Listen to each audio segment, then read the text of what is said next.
What are the things that actually grow a podcast? If you had to give us like 3 things that you've learnt over the past year, what are the things that actually have grown the podcast the most? I feel like if you started on your own or with a co-host, you're only reaching the audience that you both have, and you see like slow growth. Like like you're going to exhaust those two. Whereas when you have guests on, you're reaching into their audience as well, and more people get to, you get more eyeballs on your episode. And I think it benefits me to have the studio and to be really not good. Yeah, I consider myself like good at being able to edit these videos. I really put a lot of effort into trying to make a cool video, because in my mind, I'm like, I want this person to like it enough to want to share it on their platform as well. And I think I've seen a lot of growth probably through that, like being able to put the work in to, have a cool video, make it look polished enough so that they share it with their audience. And the people that I've had guys that are just really good at just sharing everything, like they'll collaborate on posts, they'll share it themselves, they'll make their own clips. You're going to get so many more eyeballs on there that you didn't have if you just worked, with a co-host or did an episode on your own. I think a lot of people overlook that though. Like you'd be surprised at how many people don't consider that, like creating it in a way that people actually want to share. I think a lot of people just think about collaborating on Instagram these days, and like they like tag brands even in collaboration posts of like, why would a brand ever want to collaborate with you on that? Like, what have you done? Like, what do they get from it? But you like strategically making the clips on Instagram look really good so that people want to collaborate with you. Like that's a small thing you can do that will help you exponentially. Do you think that the audience the guest has impacts the growth of the show? Have you found that, or are like smaller guests still just as valuable in audience size anyway? I think they're like smaller guests don't necessarily mean like that they haven't got the skills. It just may not have the audience on Instagram for say. Yeah, it doesn't mean that it's not going to help people. But if you're trying to, like, if you're looking for growth, you obviously just want more eyeballs. Like you want more people to find out about your podcast. So it's like with each episode, you could have 1,000 people watch it, but if it's the same 1,000 people every time, that's probably not something you want to measure if you're looking for growth. If you're trying to grow something, it should be more how many new people have seen this each week rather than just the views on its own. And with guests, or I guess you could, like a lot of people pay for, to boost their ads or create ads around it. It's like, how can I get new people to see it? Like that's more of a measure of growth rather than views on their own. I guess it'd be hard for you too. Like when you have a big audience, like do you ever feel like you're like, cool, like this many people, I got this many views, but in the back of your mind, do you think like how many of these are actually like the same people?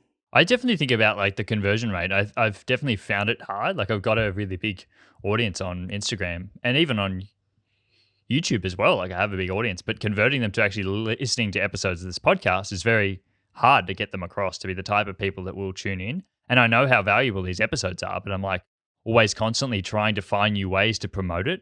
And I think that's one of the things that I struggle with, definitely with Instagram, is like the way that I do different like clips on Instagram is going to look different because I'm not in a studio. We're not in the same space. The recording's not the same. So I can't sort of create those clips in the same way as an in-person podcast could. And definitely like YouTube for me was one of the biggest things, like sharing the clips as like sharing the podcast as a full video recording on YouTube really helped because the algorithm on there helps to actually boost the podcast to other people. And we can certainly talk about that. But then Apple Podcasts and on Spotify don't really boost the podcast to a new audience. You've got to really drive your own audience to go and actually check out those audio versions of the podcast. And so I think YouTube for me was one of the big growths of like, let me try to step up the quality of the video on YouTube so that it looks good. But then also, how am I going to package each episode? How am I going to title the episode, thumbnails for the episode to make it look like it's appealing to the ideal audience of this podcast? Is that something that you think about heavily when it comes to like pre-production, pre-planning for each episode?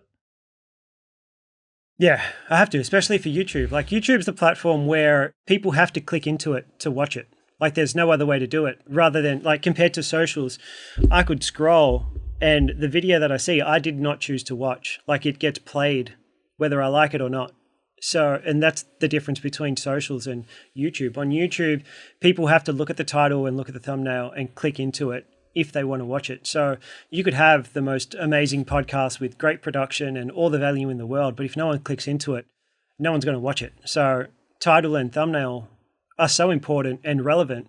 But then at the same time, something that we spoke about before we started and that I learned from you is delivering on that title once people click into it. So that's like a very new thing that I've done to try and drive retention, to make people stay on, is I promise the viewer something when they click on a specific title, and how quickly am I delivering on that promise when they click into the video.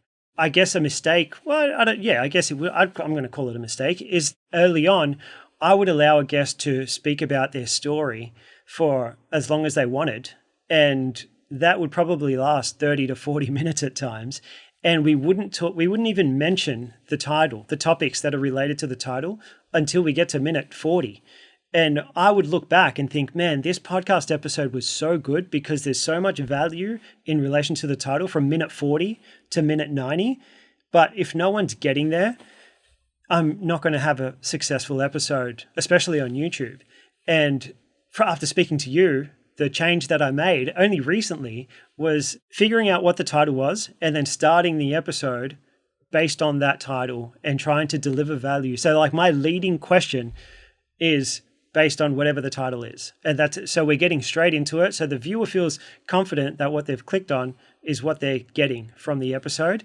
And dude, I did it for the first time on Monday, and it was it couldn't have worked more perfectly. And a lot of it was just pre-framing. I just had to let the guest know, because in my mind, what was holding me back is I didn't want to disrespect the guest.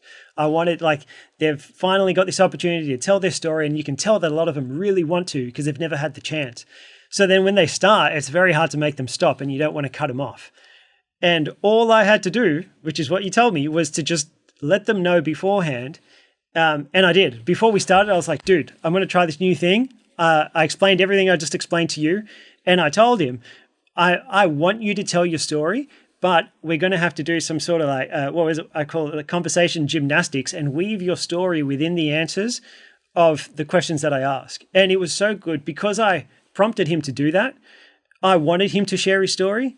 I would ask questions, and then based on the topics that I had listed, he would use his story as a way to answer all my questions. So he was able to tell his story, but I was also able to lead with a value-driven question to start the video. And it felt so good. So I have you to thank for that, but yeah, so good. I definitely think that changing my structure around coming up with the idea beforehand, again, to serve that audience member, what am I going to talk about? Let's start with that. How quickly do people forget what the title of the episode was, because they're just often what you're talking about. But start people off on a good foot as well. Get them talking about something that they're really interested in. Becomes so much easier. Those episodes that drag in, like you said, the person's story can be really interesting. But if they don't get to anything that I'm actually going to use to craft this episode, unless the guest is the thing that's drawing people to the episode, unless they're a huge guest, like a huge celebrity that people want to come and listen to, you can just put the episode as their name and people would probably come. But if they're not that person and you want to tell their story because you think it's interesting, you've got to find a way to tell it. And I like what you said about weaving their story, playing that sort of story gymnastics almost to weave it through. We're going to have to jump some hurdles here to make sure we're putting different parts in different places that allow the audience to piece together what you do. And I think making that change has been really helpful for me. But I think also pulling back the curtain a bit for anyone else out there that's interested. Also the editing as well. We are happy to chop and change things in editing. I've recorded really long episodes and I edit things out to make the conversation sound a lot better as well. I think people behind the scenes think that, this person sounds so really good on a podcast. And it's well, just because you're not seeing all the things that are edited out. But we also have that survivor bias of the podcasts that do really well have been able to stick through it. So they've sort of learnt these things. And we're not sort of seeing anyone when they're first starting. And a bit of behind the scenes for me is being able to restructure episodes, being able to remove things, being able to tell my guests in advance, like you said, prep them for what I'm going to ask up front, so they have an answer prepared when we jump on, so people are not all in their own head about what they're going to say first. But then also reminding them that if they want to go back over any answer, that we can edit out what they said and they can go back and do the whole thing again if they would prefer. because I would prefer that they feel more comfortable than have something in the episode that they're not happy with the way they sounded or the way that they presented something. And I think one of the biggest things in the beginning that I do at the start of every episode is like ask people what would make this episode like a really good episode for you. Again, like trying to give them value, like what would make this a really good episode? What do you want to get across? Like what's a story that you want to tell? Like, and just asking them, so what is one thing that you would love to talk about, but you don't ever get a place to talk about? You don't ever have a space to talk about. And I'll ask them that in the episode.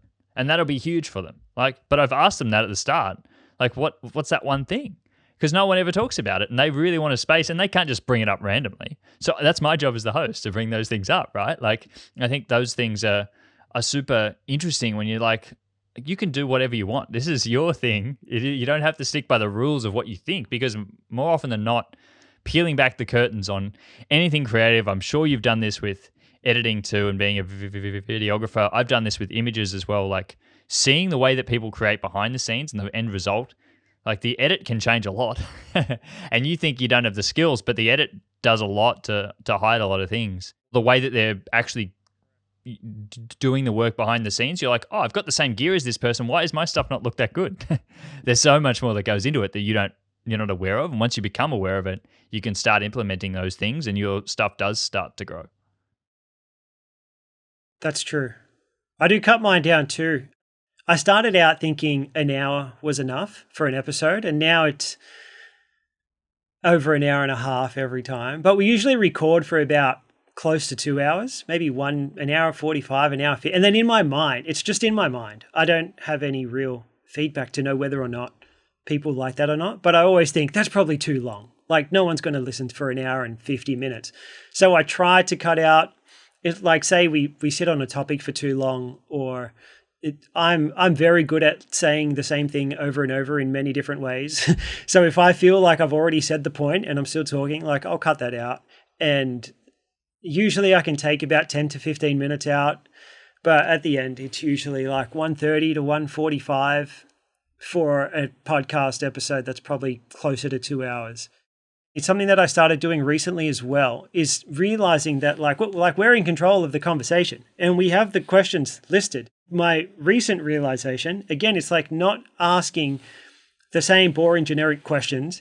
And if you understand the audience and you also do your homework to figure out like what's currently relevant within your community, you can then use those things to guide your questions and your answers. So an example, in my most recent episode, I found like 2 things that were relevant.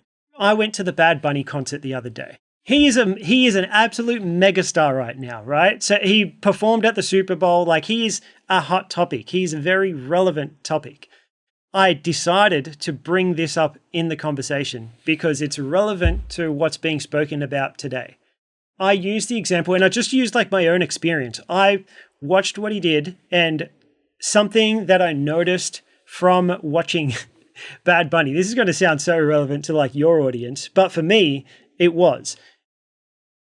I realized that he is extremely niche. He's a guy that's gone completely niche. And before going to the concert, I watched a lot of his interviews, and he was getting criticized heavily because he did the Super Bowl in America and didn't speak English at all.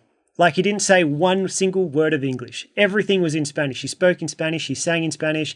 And an interviewer said, like, do you feel bad that you're not speaking in English and half the audience can't understand a word you're saying? Even further than that, he's from a country called Puerto Rico. A lot of his lyrics within his albums are Puerto Rican slang that only Puerto Ricans can understand. So his reply was like, dude, even a lot of my lyrics, if you're not from Puerto Rico, you will not understand half this album. Like you're going to miss the main parts. And the me was like, well, don't you feel like you need to change that? And his response was simply, I don't care. Like that was it. He is so focused on his niche, and and I thought it was a great way of showing that like a lot of us get pulled and feel like we need to appeal to everybody. And it comes from not knowing your audience. If you don't know your audience, you feel like you need to do everything for everyone because you don't want to disappoint anyone. You want everyone to like you, and you feel the need to talk about everything. However, he's a great example of someone who just went full niche, only cared. He knew who his audience was, so much so that it became his superpower. This guy's a megastar, and people now respect him so much because he's brought Puerto Rico up. He's the guy that's gone so hard that people now respect him for neglecting everyone.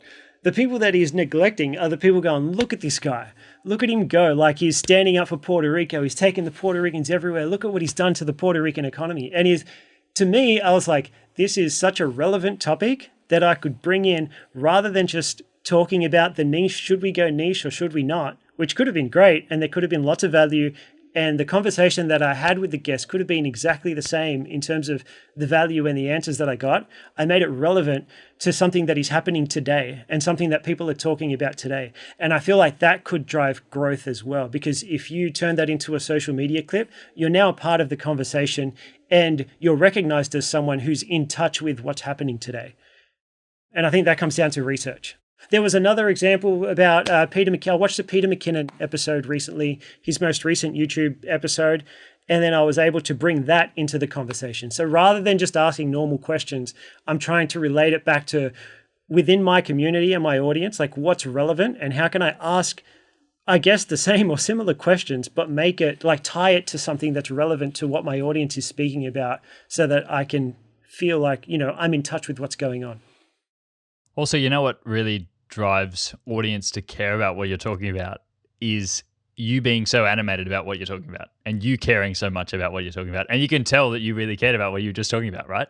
Like, you really wanted to bring that story in because it really relates to you, and that was something you brought in from your own personal life. And so when you put that on Instagram, people were like, wow, this guy really cares about this stuff. This is really interesting. Like, I can see you up and animated in your chair talking about it. You know what I mean? But like, people will post podcast clips of them just sitting there holding a microphone like this, don't really care. Like, don't care what they're talking about. Like, that's not interesting for people. People want to see you inspired about what you're talking about. If you would like to start your own podcast, or you think you might want to start your own podcast in the future, I've put together a 6-page cheat sheet that you can download for free using the link in the description, all about how to start a podcast, including all the gear that I use, the software that I use to record, how to get your podcast uploaded so that it's on Spotify and Apple Podcasts, YouTube Music, wherever else you listen to podcasts. It's all in the cheat sheet in the description down below. You can download that for absolutely free. It includes a lot of other information that we talked about in this episode as well. I thought there was so much in this episode that I just had to put it together in a little guide that you can actually access, because I know that I struggled to get my podcast started when I was first starting. All this information is out there, but it's just in so many different places. So I thought I'd put together a little list of everything that I use. So hopefully that's helpful. But let's throw back to the episode.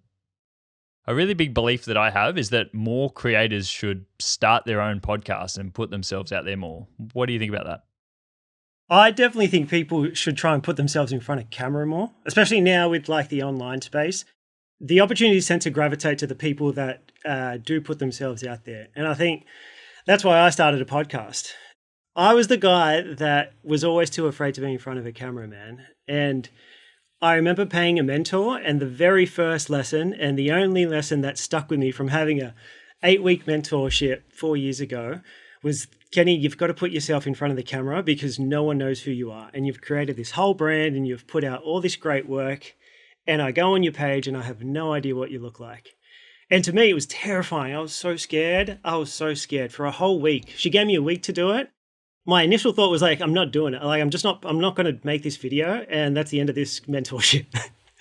But as the days went on, I kind of felt like I needed to challenge myself. Like, I didn't understand why I was so scared. I was like, why is this such a scary thing to just stick a phone out and start talking to it and post it online? And for days, like I had a whole week of just like no sleep. And then I remember deciding that I wanted to do it. I was like, I have to do it. This is ridiculous. Like, how can I not be posting a video of me talking? Like, what's the scariest thing that could happen? And man, I reckon it took me 2-3 days, 50 takes. I eventually did it. It was terrible. It was so bad. But She told me to. She was like, I guarantee you it's the post that's going to give you the most engagement. And she was right. She was totally right, because I was just vulnerable. I put myself out there, and as scary as it was, and looking back at it now, as like terrible as it was really bad. I felt like I unlocked something at that time that is something that I've been able to keep, and it's got me to kind of where I am now. Like overcoming that mental roadblock that kept me back for so long because I was just terrified. I don't know. I don't even know what I was scared of, like what people were going to think. I don't know. I don't know what it was, but it was so scary. And overcoming that is probably one of the biggest unlocks that I've had as a creative, and something that I would encourage more creatives to do, whether it's a podcast or just finding a way to just put a camera in front of you and start talking. I'm a massive introvert, huge. Like if you meet me out in the wild, like I'm not talking to many people. It's just who I am. Like I'm not the guy that is very loud. When I'm at a party, everyone very quickly recognizes me as like the group introvert, which is strange because if you go online now, almost every video is me talking. And I think that's come from like being an introvert and looking at the people around me and the people in the space that were getting opportunities. A lot of the time I'd look at them and I'd be like, these guys, my work is just as good as theirs, or there's no reason why I shouldn't have the same opportunities as them. And what I realized was like a lot of these people are getting opportunities because they're just not afraid to put themselves out there. Like they're putting themselves in front of a camera. Like they've got the courage that I don't have. And they've overcome a fear. I guess to answer your question, like any way to put yourself in front of a camera and start sharing like more of who you are outside of just your work, I think is a great thing. And to me, that outlet's been podcasting. Like it gives me the opportunity to do it every single week. And obviously the more and more you do it, the better and better you get. So podcasting, because of consistency, like it forces you to, if you're going to start a podcast, like most people will, find a way to be consistent. And therefore that consistency is going to get you better at speaking in front of camera rather than just doing it randomly. I think the consistency is the big point, and I think it's the framework. I think what you described there, and yourself in the early days being scared to create content and scared to put yourself on camera, you described the person who probably should create a podcast. And this is why I'm so like, I think more people should create podcasts. And I don't think it's for the reason of like the end result of having a podcast. It's more what it forces you to do. It kind of gives you the framework to be like, turn up on camera all the time, talk to camera about your ideas. Okay. No one's probably going to tune into that podcast when you're first starting, but it gets that practice of like you being on camera and being comfortable to expand on ideas. And I like what you said about like being an introvert too, because I think podcasting is a real space for introverts. I'm an introvert as well. And like recording at home, even if you like have a podcasting studio in your house, wherever, like if you're just there by yourself, being able to talk about ideas for a long period of time, introverts often do that well because they're quite reflective people. They often want to have, if it's a conversation with only one other person, they can connect on that space. Like when we get into big group spaces, yeah, events aren't great for that because it's like trying to talk to too many people are just overwhelmed. But one-to-one or on your own, like that was the reason I started a podcast. I've recorded podcasts long before I ever started creating content online, and I did it to improve my skills speaking and be able to articulate an idea that I had in my head and just sit down and be comfortable, talk to camera, and then go through and edit it and hear the way that I sound. It was always like so hard, but it built more skills because I just told myself I'm going to do this all the time and I don't care the result and no one's going to tune in anyway. So let me just practice and get in that practice of like, this is the one thing I'm going to do and I'm going to do it all the time until I build confidence that, oh, hang on, I can actually sit down for an hour and just talk about it. And it at the end of the day may be interesting to other people, but that might not be your last thing, like that, the goal might not be to podcast. And that's why I think everyone should start one, not necessarily to grow one. There's a difference there, but I think like the idea of podcasting, I think is for a lot of people like that content creation, but just here's a way to go and create content and put yourself out there. I really admire that about you, is that like you were, how many episodes did you do totally on your own? You did something like 50, didn't you? Yeah, I did 56, I think, by myself over the course of a year. I told myself, start of 2021, I told myself I'd do an episode every week for the year. And I got to like November and then slowed down and kind of like eased out for another 3 or 4 months. So we got to 56 before I stopped, and it was just too overwhelmed with other work. And that's when I started creating content really on Instagram. That's where I felt like I'd built up that confidence by that stage to really talk on camera, because I was like, I know how to talk now. I've heard the sound of myself. Like, I was recording hour-long episodes on my own, really without an audience. Like, I may have had a few friends or family tuning in, but I told myself that's what I was going to do, and it got me over that fear of talking to camera, because it's hard to still be scared of it when you're like, oh, I know what I sound like. I know the way that I speak. Oh, I'm editing it so I can improve on that. I didn't articulate that very well. Let me try to be better next week, and try to remove my ums and ahs and ums and all those things that you hear when you edit yourself on a podcast. I still can't do that. I couldn't do a podcast on my own. I've never done one, ever. My strength, you spoke about it just then, is my strength is one-on-one. If I'm with one person, I can talk and I'm fine. And we can talk for hours. But in a group setting, I can't do it. And not that I can't do it, I just struggle. And the same when there's no one in the room. I can't do yap content. I just feel like I ramble on. I just go on and on and on, and I never get to the point.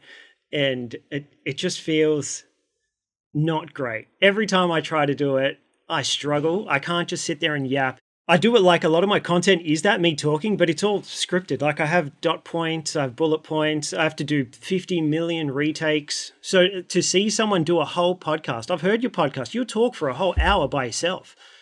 I think that's crazy. But it's practice, and I think you could do it. I think with anything comes practice, and that first episode I go back and cringe. Do you think it's hard because there's no one else there?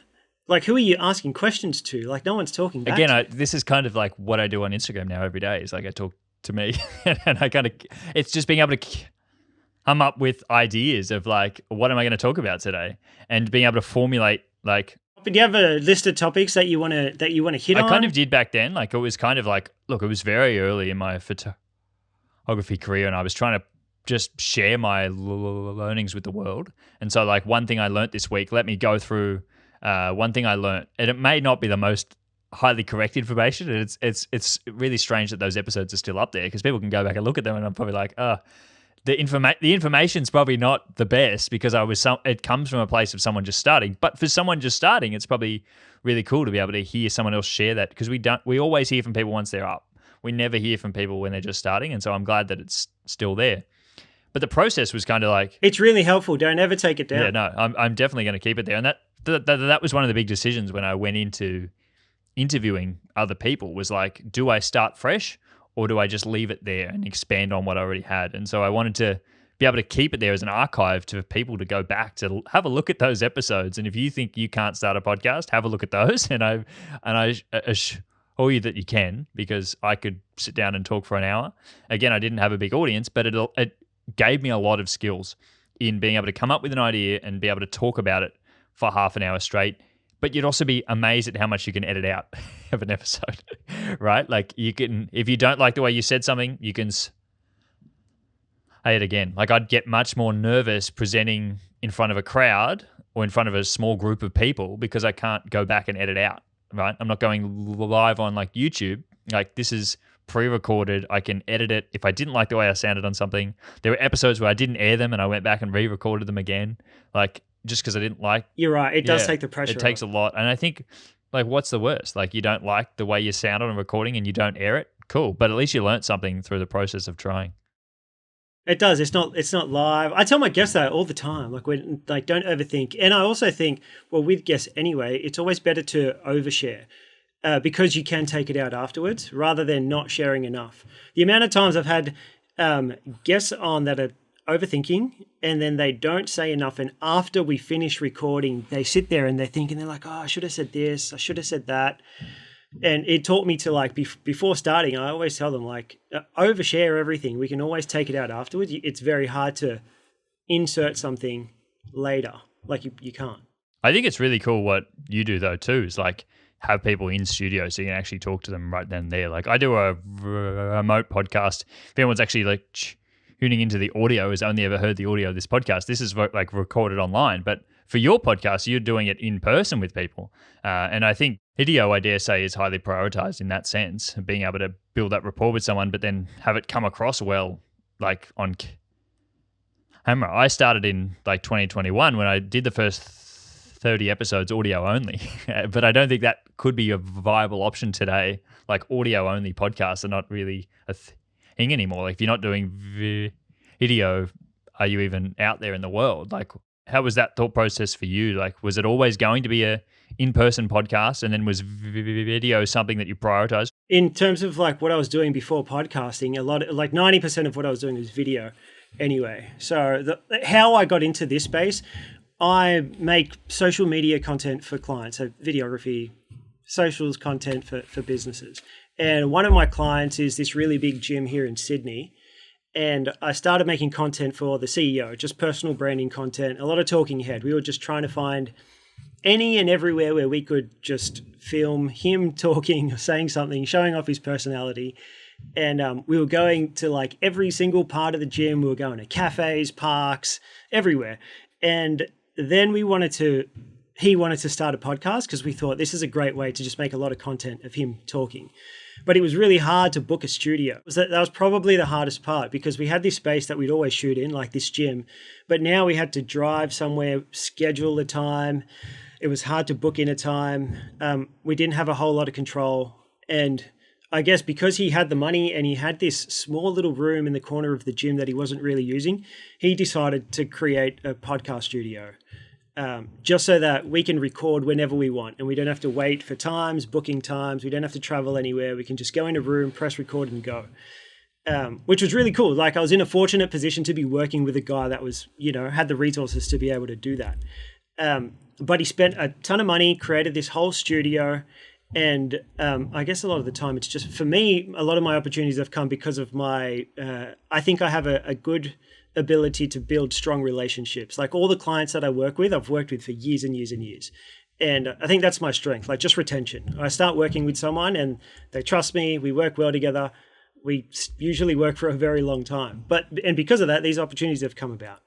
Anyway, he builds this studio out.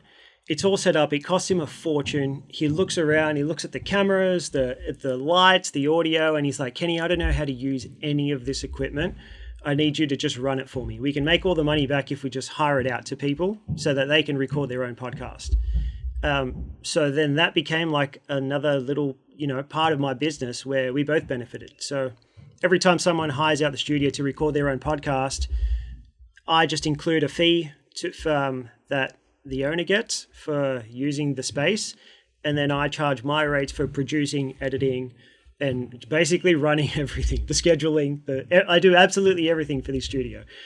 He doesn't want to have anything to do with it, which is good for me because I knew nothing about audio. I knew nothing about podcasting, but I just took on the opportunity. I'm like, if the opportunity is there, even though I know nothing about it, I'm willing to learn. And that's what I did, man. We started hiring it out to people. He does his podcast as well weekly. So for me, I'm sitting back there behind the cameras just watching all these people record their podcasts, like heaps. I would have filmed easily hundreds. And I started to recognize like a lot of these people are just winging it, like there was no difference between them and me. It's like anyone can do it. I'm seeing all of them fail and be okay with it. And then I'm just editing it all out. Like I'm seeing it in real time, like how a podcast is put together, how you can fail as many times as you want. You can try and do the intro 20 times if you really want to, and it can still come out all right. And I guess my strength also was in editing. Like I've edited thousands of talking heads, like thousands, literally. So for me, I'm like, that's my strength. I know that I can edit these together. And I also enjoy it from working with people from having people work for me in the past. I found that editing talking heads can be boring. Like when someone starts videography, they don't sign up to edit talking heads.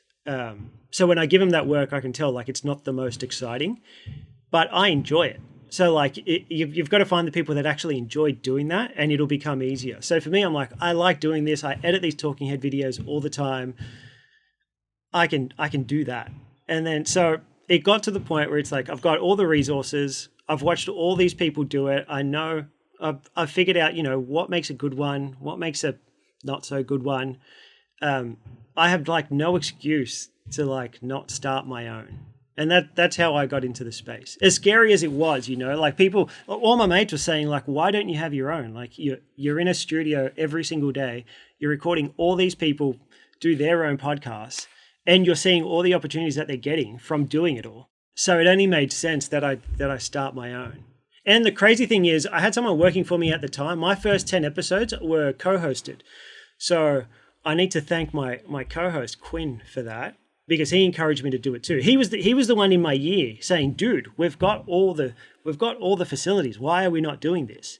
And he was the guy that was doing a lot of the editing the talking heads, and I think he also helped me get over the hump as well. Like without him, it would have taken me a lot longer to kind of take the leap. But that's how I got into the space. I wanted to bring up like starting the podcast with another person and doing it with Quinn as well, like having a friend to start it with. What was the kind of idea when you started the podcast? Like, what did you want it to be? Was it just an opportunity to build that like a network, or did you have a more specific goal in mind? I wouldn't say the goal was to build a network. It was, we've got the resources, we're watching everyone else do it, and we're seeing how it can benefit anyone. Like the most random businesses. We had a real estate company, another company talking about AI. Like it was benefiting literally any business. So it was almost like, we've got everything here. Why are we not taking advantage of like the opportunity that's presented to us? So that was like the first thing. And also like the skills that come from it. Like we knew that when we started, we were going to suck. But if we stuck with it, we were going to improve. That was it. So it wasn't really like thinking we're going to, our first episode is going to be amazing and we're going to be really good. We were very accepting of the fact that we weren't going to be great. But, it was something that regardless of what happened in the future, we would see benefits in some way.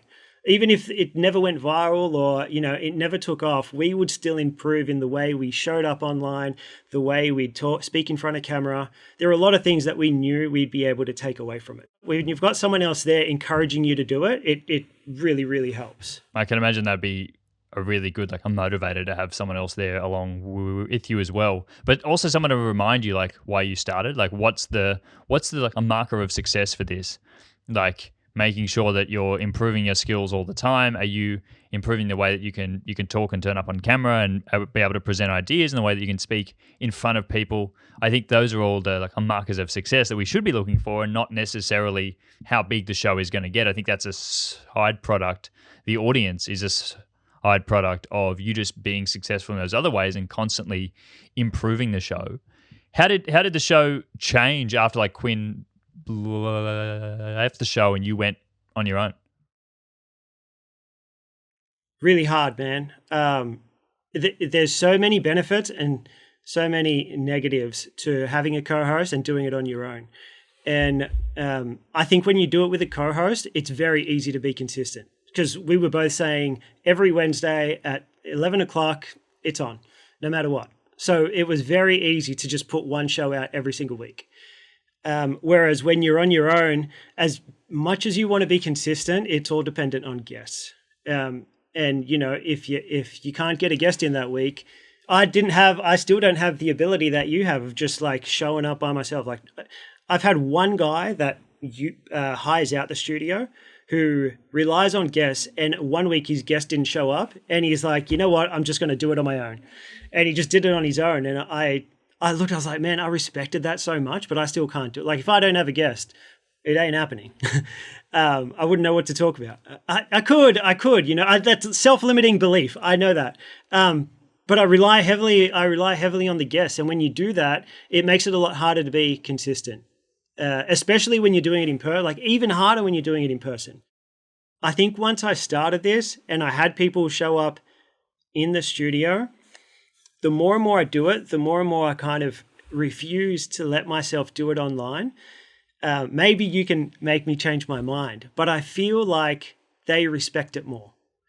And I feel like it's a better connection. Like when I have someone sitting next to me, I can look into their, like the chemistry's there. Like it really is.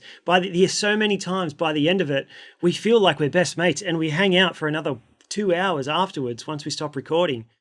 Secondly, I just feel like when you're trying to get guests, if you're trying to get good guests, and I guess it depends on what your goal is when you start the pod, right? But if you're relying on guests and you want to get like high value guests, I've found that the more I take the podcast seriously and the more I can show them that I'm taking it seriously, the more they're going to take me seriously. And I feel like I am able to get better guests because they see that I've got the studio, like I'm investing in the studio, the lights, the cameras. I'll edit everything. Like they can see what they're getting. And I'm also asking, I'm not even asking them to show up here. I've gone to Melbourne and done 4 episodes there. It cost me a fortune. I could have easily done it online, but I decided to fly to Melbourne and do 4 in a weekend and hire out the studio. That was the thing that made me realize it. When I went to Melbourne, the first thing I did, I thought I was going to take all this equipment and book a hotel room. This is when it hit me. I was like, I'm going to book a hotel room and I'm going to get them to come to the hotel room and I'll have the lights and everything set up. And I got my first guest to accept to come onto the pod. And I was like, great. And she was like, all right, so like, what's the deal? And then as I started texting her back, I was like, so you're going to come to my hotel room and we're going to do it there. And to me, it just felt wrong. It didn't feel professional. Like it just didn't feel right. And I stopped and I thought, and I'm like, I'm trying to get these like really good guests. Like I'm really excited about it. I'm going to go all the way there. Then I'm going to tell them to come to this like dingy hotel room and I'm going to bring all my lights. And I was like, I need to go all the way. So I scrapped that. I hired a studio. It cost me a lot of money, but I feel like it taught me a lot, and it took like they respected me so much more because I said, we're coming to this studio, and they'd walk in and they enjoyed the experience so much more. And I felt from that point onwards, I was like, if I take this seriously and I show up and I do all the things, I have a better chance of whoever I'm reaching out to take me seriously. Maybe you can make me change my mind. And I'm sure there's cases where, you know, that's not the case. But for me, I've kind of stuck with that mindset. And so then I guess like that comes down to like, if you're doing it with guests or not, you know, like if you're doing it with a co-host, that may not matter. And if you're doing it by yourself, that may not matter. But I feel like if the goal, like this is why it's like so important to realize like, what are you trying to achieve at the start? If your goal is to rely on guests and to get good guests, you need them to like respect what you're making. But if that's not your goal, then a lot of people can just, you know, use a phone and just yap on their own or yap with a co-host. I don't think that's why I feel like like they're both right. But you need to really figure out what the goal is at the beginning. And for me personally, in my personal experience, if your goal is to like rely on guests and try and get guests that people that your audience and your community respect, you're going to need to like show up in a way that gives you the best chance of getting them to accept coming on. Yeah, I think you need to be able to do something for them. And I think that like in everything that we do, like you've got to be able to do more for them. It can't be a hassle for them. It can't look bad on them.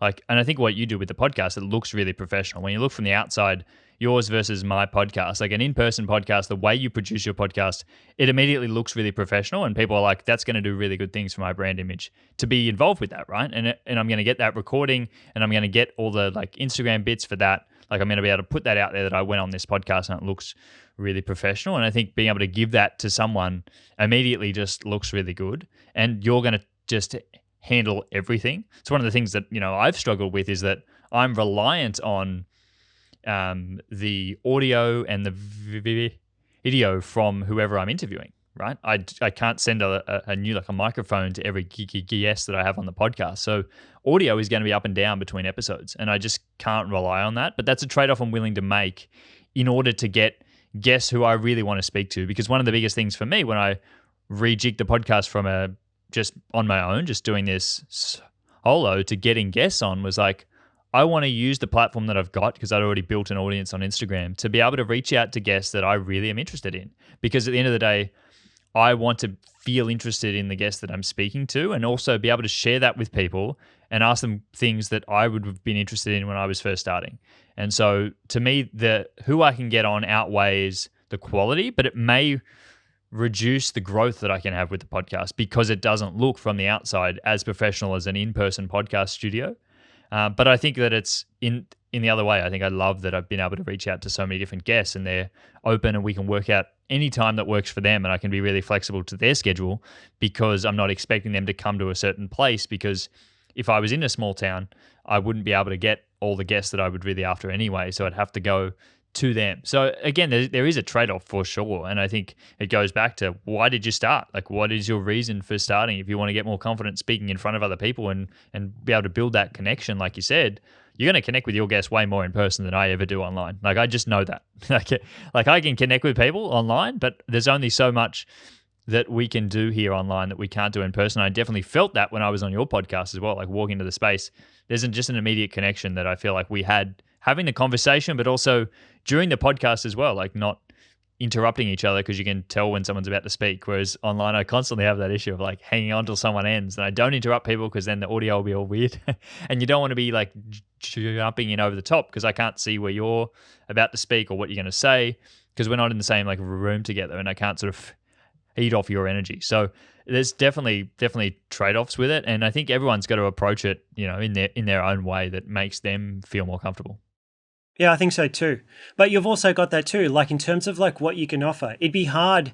It would be a lot harder for me, especially at the beginning, when I don't really have the proof to be able to like get people on. Like, it was so hard for me at the beginning to get guests, like ridiculously hard, because I didn't have a whole lot of value to give, I feel. Like I was reaching out to a ton of people, but not getting many replies. But then the more I stuck with it, I think it took me at least 7-8 months for me to start getting more consistent replies. And I think the only reason was that I had the proof to back it up. Like, people were seeing that I was showing up consistently, and, I had these episodes that they could look back on that would give them more proof of like what they were getting themselves into. And also, I also feel like the more guests I had on, the more they would see the lineup of guests that I've had, and they may recognize someone that has been on, and that created a bit more trust between me and, someone who I'm reaching out to.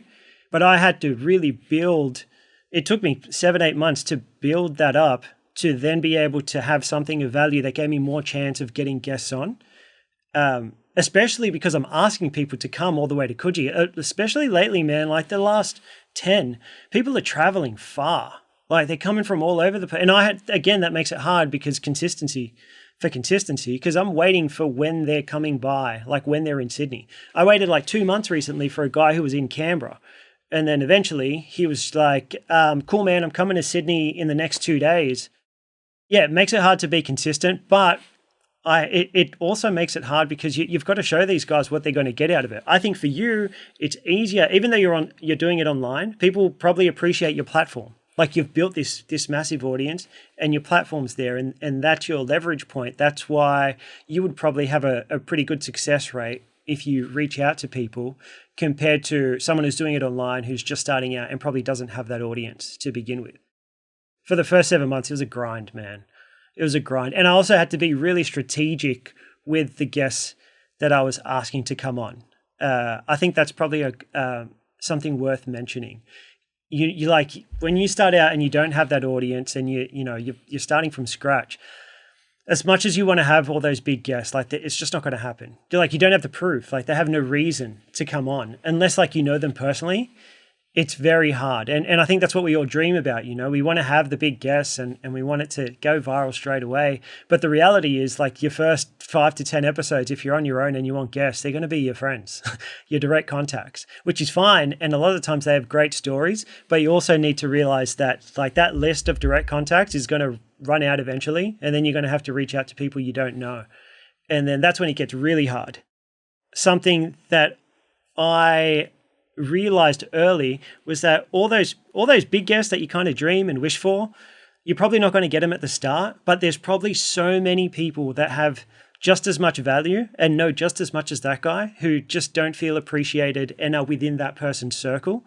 And if you reach out to them, they would be so excited to come on your pod, and they can tell you stories from within that circle, and they can give you just as much value, which makes for a great episode in terms of like the value that you can provide, but you're also one step closer to the people that you want. So that when the day comes, 6, 12 months down the line, when you do reach out to those big guests, you now know that you've spoken to people within their circle that, again, because of contacts, because they've seen that you've had their mate in there, it gives you a higher chance of getting people on. And like this could relate to anything. Like I remember getting the idea from a guy in the podcasting space. I think it was a YouTube video that I watched. He wanted to interview NBA players, like professional NBA players, and he knew he had no chance.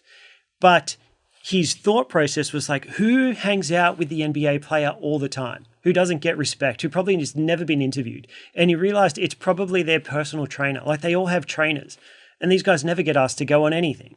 So he started asking all the personal trainers, and these guys know all the stories because they're with them every day. And he started just doing podcasts and filming all this content for the personal trainers, which then gave them a direct line of communication to the person that they wanted to reach. And that works everywhere. I've done it in my space. Like the amount of people that I've had also who have so much experience in the industry, but just don't show up online as well is great. A recent guest that I had was Tim Hawkins. If you look up Tim Hawkins, his feed is just him and his kids and his wife and him going to the gym, and he doesn't have a big audience at all. He's been in the industry for over 30 years. He's worked at Channel 9 as a cameraman for almost 20 years. Like the amount of experience is ridiculous. He just doesn't want to show up online. Like he doesn't need to. He's got all the experience in the world. So a lot of the time we look at the people online and we feel like only the people with a big following are the people with experience and the people we should listen to. But there's so many people that just, they don't have a following because it's not a priority to them, but they have so much value to give. And that just takes work. It takes work and research and putting yourself in the community and within the audience to find those people that can provide value and in the short term, which can then also lead to bigger guests down the line because you've taken the time to do your research and get the right guests on in the early days. I'd really be interested about your process with that of like, how do you select a guest? Are there ever guests where you think like you're choosing guests because you know that they'll be a good fit for the show, or you're thinking about like who's going to work well to really align the brand of what you're trying to create here? But then also, how do you go about reaching out to guests? Because I think I've been blessed, like you said, like having an audience that people want to be a part of. I still hold myself back from reaching out to those really big guests that I'd like to talk to, but I think the majority of people I reach out to, I think this would surprise people that they're just happy to be on the podcast. I'd love to hear it from like your perspective as well, of like having your podcast, starting it from scratch as well. How did you go choosing those first few guests? And then what was that process? What did that look like to reach out to guests? Did you get people come back and say, no, this is not really my thing? Or were people really open to it from the beginning? Before podcasting, I did personal training for a really long time. Anyway, that's not the point. While I was a personal trainer, I spent so much time on sales. I realized that no matter what industry you're in, if you're really good at sales, like it'll get you into any industry. I've spent so much time behind these cameras watching so many podcasts get recorded here. And the ones that do great are the ones who know exactly who they're talking to. Like they know who their audience is. They know all the topics that they write down is directed to a specific audience. The podcasts that don't do so great are the people that just sit there and just talk randomly. Like there's no real direction to their podcast. They'll sit there and one episode they'll be talking about finances, then they'll be talking about relationships, and then they'll be talking about health. And they feel like they're qualified to talk about all these things, but from an outsider looking in, you don't know what the podcast is about. So there's really no audience. Like it makes it very hard to align to any sort of audience. I sat down and I tried to figure out like, who am I going to make this for specifically? And I've mentioned this to you before. I created a character, an avatar, and I call him Pat, the train driver. So Pat drives a train full time. That's all he does, but he hates it. He can't stand driving the train. He wants to be a creative. He's got his camera. He goes to the workshops whenever they're on. On the weekends, he'll go out and he'll shoot all the time. And he loves it. He loves using a camera. And he wishes that that was his full-time career. But he's just terrified to do it. He just doesn't know how to do it. And the thing is, he'll go online and he'll see people like you, like myself. You'll see other people that are living his dream. And then he'll also listen to podcasts trying to figure out how to do it. That was my audience. I was speaking to Pat. When I realized that, it made everything so much easier. Like going through that at the very beginning made literally everything so much easier. So because now whenever I look for guests, all I think about is what Pat would want. Like who does Pat want to listen to? And then I try to, because he can listen to me, but then he can also listen to you who's done it in a completely different way. So there may be things he can take from my story, but some of them may not relate. He may be able to take other lessons from your story. So like it allows me to kind of be broad, but still direct my questions when I have them in to Pat. So I'll have whoever I think can help Pat, I will have on. If I feel like there is something I'll go through all your work and I'm like, Pat would love to know about this. I'd ask you on. And then when I sit down and I ask questions, all I'm thinking about is if Pat was sitting in this chair, what would he ask? And that's it. And then everything I do is just trying to help Pat. So I think in the beginning, like we spoke a lot about like selfishly what we get out of starting a podcast. Like we get better at presenting ourselves, we end up show up consistently. We get rid of being awkward. But I think a lot of success in the podcasting world is realizing that as much as we get all of that out of it, we really need to figure out like what is the person watching this getting out of it. And if they're getting a lot out of it, then you're probably going to see a lot more success in this space. So that's how I find my guests. What was the second part of your question? Like, how do I reach out to them? How do I get them? Yeah, how do you go about reaching out to them? I'm constantly on Instagram, and it's the Pat thing. I'm just like, who would be beneficial to Pat? And then I'll have my wish list of, probably at the beginning, I had a list of guests that I knew I probably couldn't reach out to immediately. I don't know if that was just in my head, but it was that same thought process. Like I have nothing of value to give to them. Like there's no episodes here. There's no audience. They're probably not going to show up. And there were times where like I'd go for it. And I think what I found is that a lot of the times it is a numbers game. Like the more people you reach out to, the more chance you're going to have of someone replying. And I think probably what I've realized is that it doesn't matter who you reach out. Like you can reach out to absolutely anyone. Like everyone is accessible through a DM. And I've never had a negative response, like ever. People will either reply positively and say, yeah, I'm keen, or they just won't reply at all. 99% of the time. I think only less than a handful of people have actually just said no politely. Outside of that, the reply is either like, yeah, man, let's try and figure out a way to do this, or just silence, just no reply at all, which is crazy because at the beginning, I had a lot of silence. Not many people were writing back. And then over time, more people would reply. And I even had people that probably didn't reply to me 6-7 months ago just come out of the woodwork and say, oh, sorry, mate, I missed this. Maybe they were just waiting to see more evidence of like, whether or not I was going to take it seriously. Because I think in the early days also, people just don't know how serious you're taking it. Whereas if I'm 50 episodes in, people know, okay, this guy's actually serious about this and you're going to get a better response. But for me, it's all been in the DMs. It's all just been reaching out to people on Instagram and trying to be strategic. Actually, even more so, I reckon in the last 20 episodes, I'm very big on like creating a great experience for whoever's coming in. Like I show 1000% appreciation. Like when they come in, I let them know. I'm like, I appreciate you so much for making the trip from Canberra, sharing as much as you have. Like I'm over the top with it because I want them to have a good experience, because this is a person that you don't know whether opportunities can come off the back of it, but I may ask someone to come on in my mind and they may see this guy has been on and they may ask them, what was that experience like? And I want them to say it was a great one. So I'm very big on that. And even more so, if you create a good enough connection, I've asked at the end of almost every episode in the last 20, you just make it sound like I've done all of this for them to the point where if you ask for a favor, they almost feel bad saying no. You know what I mean? Like I've set up all these lights, I've got the studio, I've prepared so much. Like they know that I've prepared, like they see the work that I've put in. The questions that I ask, they realize, holy shit, this guy's gone through all my work. All of this kind of builds up to this, I guess, space where they feel like they owe you something. And then all I ask is like, man, it's so hard to find guests. Like, do you know anyone? And a lot of the times they'll give you direct contacts. And then that makes it easier to ask the next list of guys because you can just say, hey, mate, so-and-so said you would make for a great guest. And now you have a high chance of a reply because you've connected them to someone they know. They're not going to ignore you when you tell them that, you know, if I message someone and I said, hey, Stacey, Mike said you are such a great person. You're amazing. Said that, you know, like just I can say that you talked her up so much. She's going to feel terrible if she doesn't write back.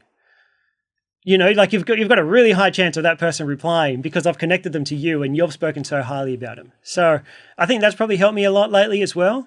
But I think at the end of the day, it's probably just a numbers game. If you know your audience and you know who can benefit them, within that, there's hundreds of guests, hundreds. And then it's just the more people you reach out to, the more chance you're going to have of getting someone on. And then it becomes an input game, right? You're not relying your success so much on metrics like views and subscribers. A lot of the time, my measurement of success is my inputs. So it could be like, how many people am I reaching out to this week? And I can correlate my success to that. Like if I'm not getting guests in consistently, I can look back and say, well, how many people have I reached out to? That's a number that I can control. You know, and even like, how do you promote an episode? Like I have control over how many pieces of content I use to promote an episode. At the beginning, it wasn't many. I'd do one because that's all I had time for. Now I'm trying to do 3 and I'm trying to find other ways to do it outside of just podcast clips. Can I tell stories of like how I'm finding guests or how I'm building this podcast? Like they're all things I have control over, and I can measure the success of the pod based on how many assets am I creating from each of these. Really good stuff. I think like so many people like you need to put it back in your control of like what do you have control over? Like that's got to be your success. Like what you can control is how many people you're going to reach out to. And just like what you said, I love what you said about no one is going to reply in a bad way for being reached out to come on a podcast. Like even if it's not a podcast, even if you're starting a magazine, even if you want to feature them on Instagram, even whatever, like being able to do something for someone else. No one comes back and says, no, I don't want to be involved in that. And especially when it comes to a podcast, I think people just want to tell their story and they feel really honored that you actually reached out to them. So I think that's a really cool story of like reaching out to people is not going to be a bad thing. Like, yes, they may not reply. What's the worst that can really happen? But I think more often than not, people are really happy to connect, especially in the space that we're in today. And I love what you said about like, and anyone who's listened to the podcast for a long period of time will know I talk a lot about like finding your ideal client. And I love that you have like a good idea of who your ideal podcast audience is, you know, like that's really important to be able to target what it is you're going to talk about. Like, and I've done that on Instagram. Like I have my ideal client walk through the door every day and ask me something because that's the guy I'm trying to educate, right? Like that I've just made that person into a real person, right? So I can talk to them. And you the exact same with the podcast. Like the way you ask questions is based on what would that ideal audience member want to know. Like being really clear on that, I think for a lot of people helps. And then like finding those guests becomes easier. Whether it be creating content on Instagram becomes easier because you know who you're speaking to, right? It only helps. And I think people struggle because they've got too many ideas. When you've got too much scope to do anything, we can't be creative because we just get overwhelmed with ideas and we're just staring at like a blank page every day. When you can get really clear on who it is that you're talking to and what types of things are they struggling with right now, then it becomes so much easier to create an episode about that one thing that they're struggling with, right? Who's the expert in that space? Let me bring them on and let me talk to them about that one thing because it's going to help those people in your audience. I think that's really good advice there. And that definitely comes, like I want to jump back into your background in like personal training because I think a lot of what you've touched on in the last half an hour is like building connections with other people, and you've done that really well. And I think playing into your strengths as well is like that's something that you do really well, is being able to understand other humans. And I think being like a personal trainer, I'm sure, has helped you to be able to understand other people just because you spend so much time with other people? A lot of the time when someone comes to you, you know, they're not signing up to the thing. Like that's probably like the biggest unlock that I had, is that like when someone comes to a gym, like they don't pay you money because they want to do the workout. Like that, no one wants to do squats, you know, or they don't want to do any of the hard work. They hate it. A lot of the times they're paying you because they hate doing it. And the reason they're paying you isn't because they want to do the thing. Like every time someone wants something bad enough, a lot of the times because they don't want something else. Like they really don't want something else, to the point where they're going to give you money to get rid of the thing that they don't want. So in the personal training space, I realized that, you know, Jackie isn't coming to me because she wants to do squats and lunges and push-ups. She's coming to me because she hates going to work and not being able to, you know, wear the clothes that she wants to wear. Or she hates, you know, that her kids don't see her as a role model in, you know, the health space. Like that, they want to escape that feeling so much that they will pay you money to get rid of that. They don't care how they get there. They don't care if, you know, they do squats or bench press or deadlifts. Like they really don't care, as long as you get rid of that problem. And then for me, it became like, okay, how do I figure out what that problem is for the person in front of me? And then that makes coaching such an individual thing, because that problem is different for absolutely everybody. And to be able to get someone to be vulnerable enough to tell you what that problem is, I think takes a bit of experience, I guess. So, and then when you've done that for 15 years, you start to realize that I guess it's a skill to make someone feel comfortable enough to be able to share those things with you. And I think that's probably something that I have been able to take away and put into this podcast, because I think what I've found from doing the episodes, I'm very like reflective. I look at every episode that I've done and I always think, why did that one feel good? Or why did that one just not feel right? There have been times where like I look back and I'm like, man, that just wasn't my best.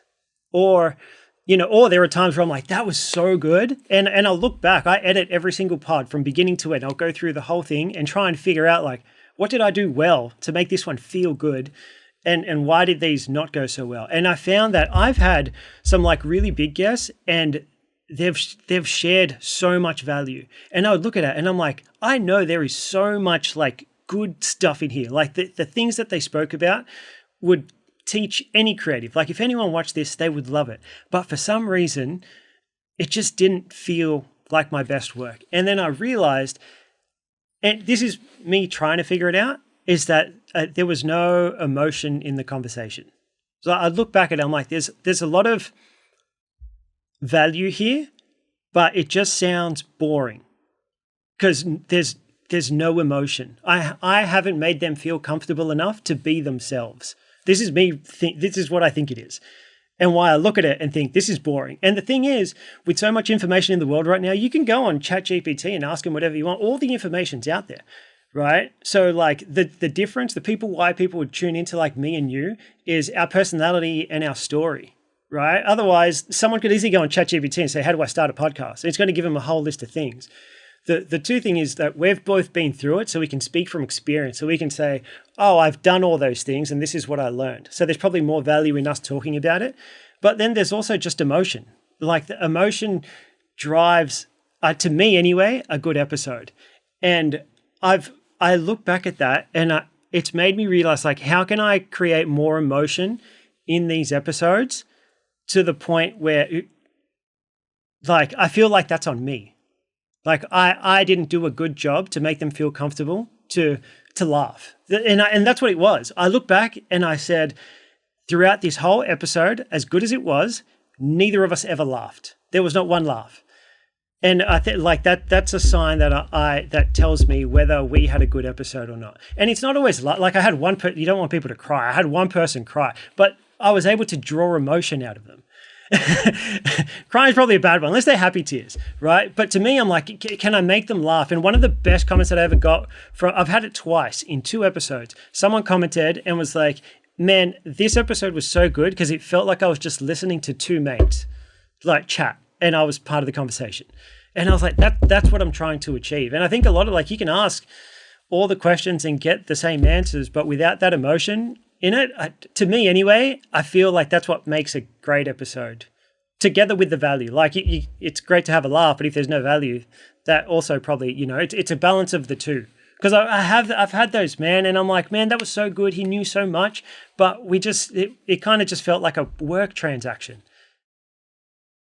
I think it really comes down to understanding a guest. And I know that one of the biggest things that's improved the way that I interview people is actually the prep that I do before the podcast even starts, of like thinking about trying to really understand the guest, understand what they've done before. You don't want to walk into a conversation like this and not have any idea what you do, because if I'm just constantly asking you things, I look like I don't care.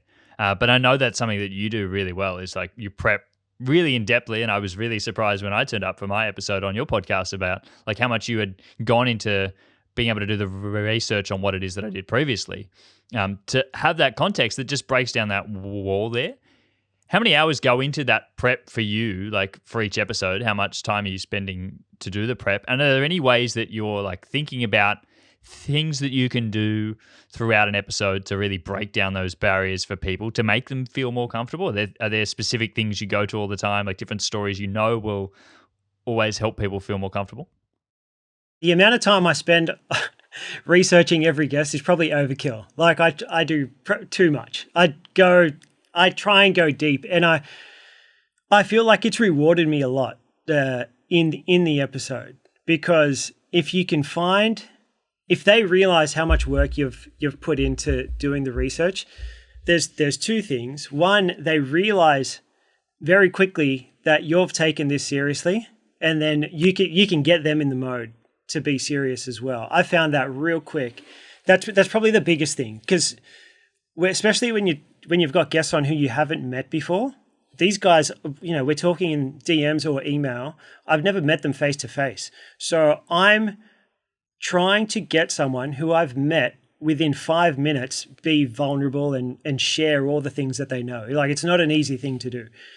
And I think that doing all that research helps me break that barrier down a lot quicker, because if I can show you early on in the interview that, I know so much about you, or something that like probably no one would know, I recognize that I immediately get their respect, because they're like, this guy's taking this serious. And then you almost see them like lock in, like they're like, okay, cool. This isn't going to be a boring chat. Like, what else does he know about me? The emotional reaction you get when you bring up something that they don't expect you to bring up, again, I feel like that's what creates a good episode. The thing is, you could easily not do that research and ask questions that will drive the same answers, but you're not going to get the same emotional response. Example could be, I had a girl named Aaliyah in Waterland recently. And a lot of the times we just start like, how did you start your journey? What got you into creativity? Like, that could easily be, the generic answer that you ask any guest. But from going through her Instagram, and I went deep, man, I realized that when she was 16, she worked in an aquarium and she made friends with a nurse shark called Brock, like a shark in the aquarium. And then all her friends used to they bought her pajamas with pictures of Brock. And I only knew that because I went like 5 years back on her Instagram and read a caption, just one caption. So rather than saying like, tell me about your experience, how did you start in this journey? I just said, how did you make friends with Brock? And she just looked at me and she's like, who's Brock? And I'm like, Brock, the nurse shark. And her face just lit up. Like, the emotional response was ridiculous. She's like, I can't believe you know this. All of a sudden, I've created this emotional response. They're now so invested in this conversation, rather than me just asking the generic question of like, oh, how'd you start? Which is like how most people would start. So I think like research is so important for those two reasons alone. It just makes for a better conversation. That's a great answer. And that episode is great, by the way, too. Like, if anyone's interested to go back and listen to an episode of yours, like that one is a really good one. And you can tell like from like that point on, like just the connection, like straight into an episode is really important. But also like how much you can take away by just doing that every day. Like, working as professionals, as creatives, working with clients, like we do this all the time, right? Like bringing up things that they spoke to us about last time, or when we hopped on a call with them, then talking to about that thing in person the next time. They're like, oh, you actually remembered that, or actually paid attention to what I was talking about.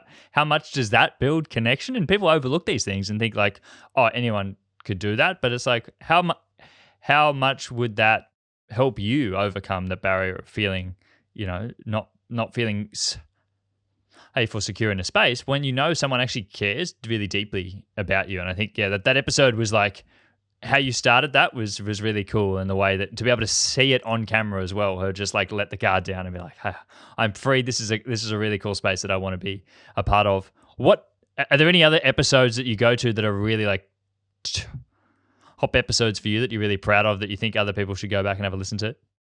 There was one with PD Boy TV. I actually spoke to him on the phone. Yes, it's great because like you actually literally I'd never met this guy before. And by the end of it, I felt like I was chatting with my best mate. It was so weird. And like throughout the whole episode, man, like I genuinely laughed so hard so many times. But at the same time, there were so many great lessons within it, because that guy's just his experience. He's done everything. He's traveled the world and done events and all types of work that he could have spoken on. I feel like a good episode needs to be like a good contribution between the two people, and then a good time and good value. And I think he's probably the one that stood out the most. And maybe there was one with a ceramicist named Phoebe Lee. We had a great time. Again, it was like there was a really good connection there. It's like they're the ones that stand out to me. I don't know. Whereas like there are others that I feel like had really, really, really good value as well. Matt Horspool. I've had some really, really good guests on lately that there are times I sit there and I'm like, how am I sitting next to this person? And like the things that they're sharing, and I'm just like, how did I get here? It's really weird because like, I mean, I've done a lot of work, but over the last like 6 months, there have been times where someone will say yes to coming on, and I feel like I've swung for the fence. Like I'm just like, look, man, I'm just going for it. And they've said yes, and I've got him in.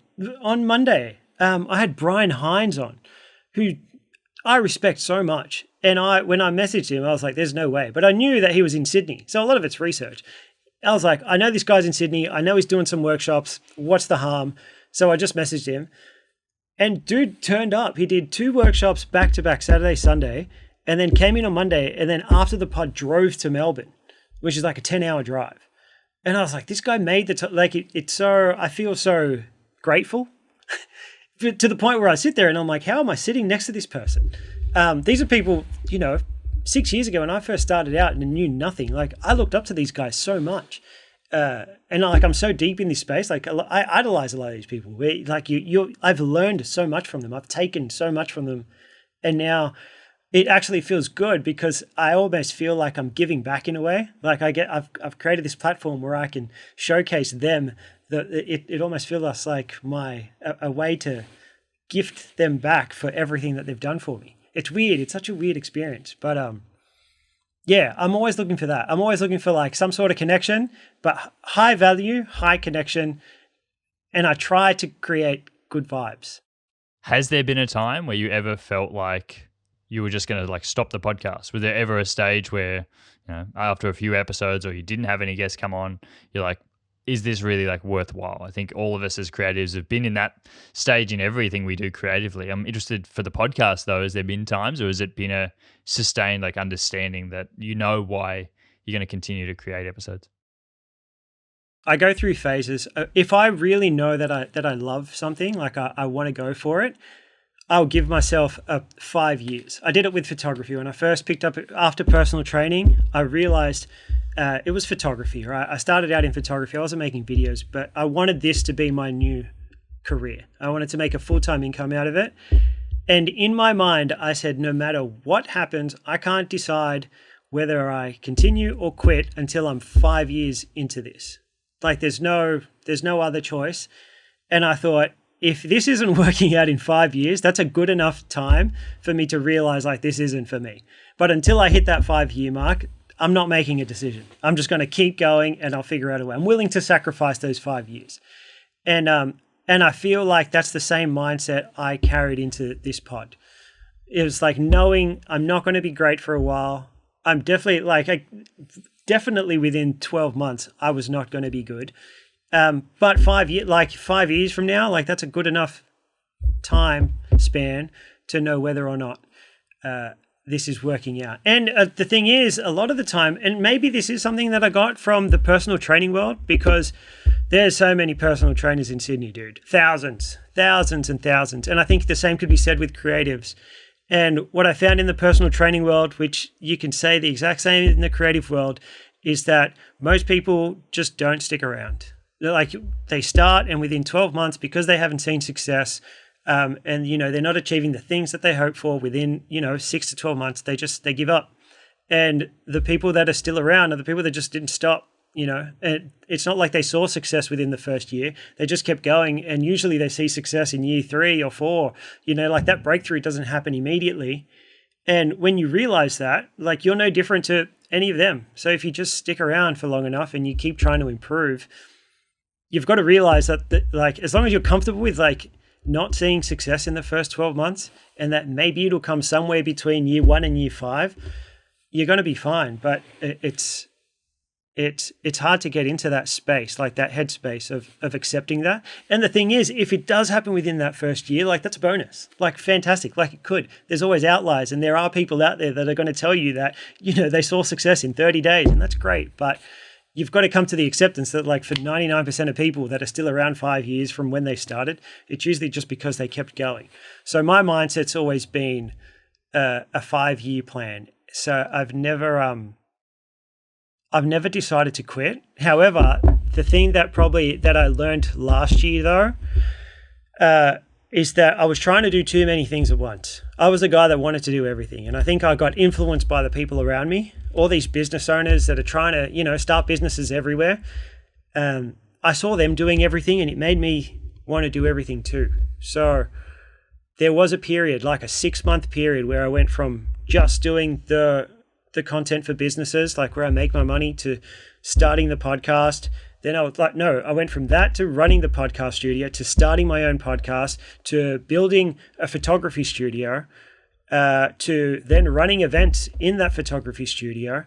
And it's because I was inspired to want to do all these things. And I guess it's a lesson I think I needed to learn, because I think it's cool to kind of set your mind to something and make it happen. It was really cool to now say I have a podcast and a studio and I run events. Like, it's cool to say those things, but at the same time, it made me realize that the people that actually see success are the people that kind of lock in on 1 or 2 things, and they don't try to do everything. I had to realize that it's cool to be able to do everything, but if you're not doing any of them well, why are you really doing it? And also, like, why are you doing all those things? Are they because you really want to do them, or are you doing it because you want everyone else around you to think that you're the guy that does all those things? And I had to stop and really think about that. And that's when I realized, I was like, what, out of all these things, I feel really burnt out. I'm trying to do too many things, and none of them are actually like excelling. Like, they're all doing well, but I'm not really known as like the guy that does one thing amazing. So that's when I really honed in on the podcast, because I looked at everything else I was doing. I was like, what's the thing I love? What do I love doing? And I really enjoyed being in the seat, like talking to these people. So then not that I ever wanted to quit, but I had to like figure out where I wanted to direct my energy. And that was the point where I went from like spreading myself too thin and maybe doing the podcast irregularly, to being like, no, I'm going all in. And from that point on, I've actually seen like more guests. I've been more consistent, better guests, better episodes. I show up better because all my attention's on it.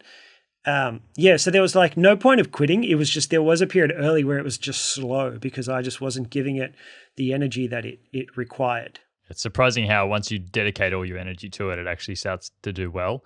Like, I genuinely think you can do anything, but you can't do everything. And we've got to pick something. And like what you said, like spreading yourself so thin, you've got to ask yourself why you're spreading yourself so thin. And I think for a lot of people, it's like the fear that it's not going to work out. If we put 100% energy into something, 100% effort into something, and it doesn't work, then it's on me. If I only put half my energy in it and it doesn't work, I can say, oh, but I didn't put everything into it. If I would have put everything, it would have worked. There's always something you can go back on. And I think people are scared to put 100% in, because then it is, like, if it doesn't work out, apparently then it's a reflection on you. Like, there are so many things out of our control. I think that we should be, and I think that's why it's really like commendable what you've done, is like to take a chance on the podcast, to really go all in and say, well, hang on, what out of the things that I'm choosing to do right now, what do I really enjoy? Like, what are the things that I really enjoy? Let me prioritize those. And I had that at that same stage with the podcast as well. Like, I'd recorded season 2 of the podcast. I do my podcast in seasons at the moment. Recorded the end of season 2 and was like, do I go back for season 3? And I was like, it's a lot of energy to record these podcasts, to keep turning up, to keep trying to schedule with guests. As you said, there's a lot of constraints of like trying to get people like to actually organize a call, and then some people aren't available that day. Other things happen. You're like, oh, is this really worth it? Is it really helping anyone? And I think I really sat down of like, I had a lot of other stuff happening as well, like other like client work, but other work online, Instagram, education stuff, community, in-person stuff as well. It was like, oh, like, well, what am I going to, like, I'm spreading myself way too thin here. And then realizing that, hey, I actually enjoy the podcast. Like, the podcast brings me a lot of value, like speaking to people like this. I actually gain a lot from it, the connections, but also I think I'm helping people with this. And that's something that really brings me value as well. And if I just put more time into it, I think it would actually grow it, but also it would have a more compounding effect, that it would become easier over time if you just continue to turn up and you put more effort into it. And I think that's one of the biggest things that, I learned, and I'm glad that, you've been able to share that as well, because for a lot of people, they're stuck holding themselves back from not putting themselves like into something a lot more because they don't know the way it will go. But if you put yourself in more, chances are it'll do better because you're putting more effort in. Yeah, that's true. And I think just like you've got to find what works for you as well. Like, a lot of people will see others like posting, an episode a week and feel like that's what they have to do. And it makes it really hard to stick to something when it doesn't align with like your lifestyle. And so you can't like force yourself. Like, it's whatever consistency looks like to you. If that's one a month and that's going to make you do this for a longer period of time, then that's what it should be for you. Like, I think it's different for everyone. It's very hard to do something if you don't feel happy about doing it, or like you're forcing yourself to do too much. It'll lead to burnout for sure.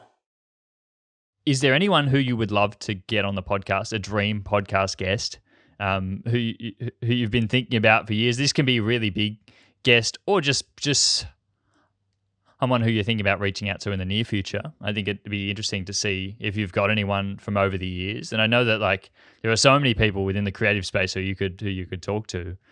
Obviously harder being in Australia, but other people do come to Australia. It does happen every now and again. International people do come to Australia. So you could interview someone. Maybe like Bad Bunny's up there. Interview Bad Bunny. But I want to see it all in... oh, totally. I don't want to do it in English. I want to see it all in Spanish. You want to see it? I can speak Spanish, bro. I can pull it off, I reckon. Oh man, that's fantastic. That's a good question. You know what?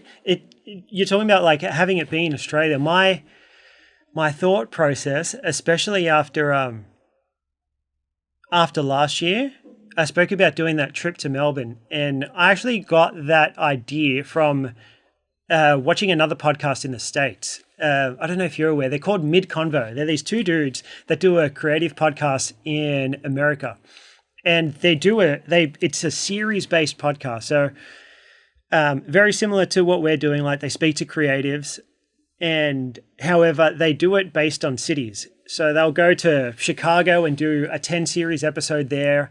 Then they'll go to New York and Toronto, and it's great because not only do they get the podcast episodes, but they create all this content about them doing the trip. And I thought it was such a fantastic idea. And that's what inspired me to do the Melbourne trip. I'm like, if these guys are doing it in the States, there's no reason why I can't do a weekend in Melbourne. And not only do I get those episodes, but I also get all the content of the journey of me going there and finding the studio. And it creates a lot more content that you can post to market your episodes, which has been a struggle for me because I always thought, I I feel like just posting podcast clips all the time can become a bit stale. And I was like, it doesn't really need to be. It's still a brand. Like there's so many other things that you can show and post about rather than just podcast clips. So I'm trying to like open my mind to like, how else can I market this outside of just podcast clips? So it's like, how do you find guests? What are the trips that you go to? What does that behind the scenes look like? So I did the Melbourne trip. And it was fantastic. Like I got so much out of it. I was able to get these guests on. And then that opened my mind to like, if I were to set myself a big goal, is I look up to so many people over in the States. Like I'm obsessed with their content. Like I watch vlogs consistently all the time. Like I'm a diehard fan to the point where I feel like a great idea and goal of mine would be to go to the States and try and do like a series where I try and do episodes with these guys that I have looked up to for the longest time. So I've got a little short list, but man, it's just such it's a lot of effort and probably going to be a lot of money. So it's like a long-term goal. And I have a little like list of dream guests that I would love to have on there. And then there's like random guys everywhere. I follow a guy from South Africa named Sean Kit. Do you know Sean Kitching? I've followed him since the moment I picked up a camera, and all these YouTube videos are based on teaching people how to film themselves, basically.